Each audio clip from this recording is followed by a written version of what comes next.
Breaking news. Peru is not just undecided, it is restless. The latest Ipsos Peru survey shows a fragmented race where Keiko Fujimori and Rafael Lopez Aliaga lead with barely double digits, while the rest of the field clusters in statistical proximity. In any other context, this would signal competition. In Peru, it signals something else: a vacuum. And vacuums in politics do not stay empty for long.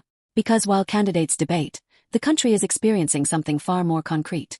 Extortion is no longer confined to transport or small businesses.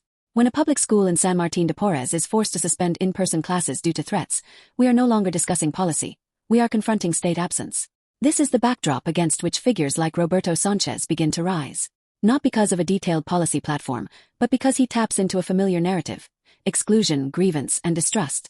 The same emotional terrain that once elevated Pedro Castillo, a precedent many dismissed until it was too late. Meanwhile, candidates like Alfonso López Chao or Carlos Alvarez compete for relevance in a race where relevance itself is volatile.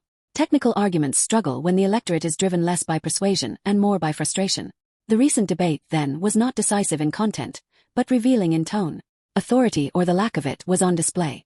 And in a country where insecurity dominates daily life, authority is not optional. It is the currency. So the question is not who is leading today. The question is, who can convert a climate of fear into political capital? And who is being underestimated while doing so? Peru has seen this story before. The only uncertainty is whether this time, anyone is actually paying attention. For more information, follow us.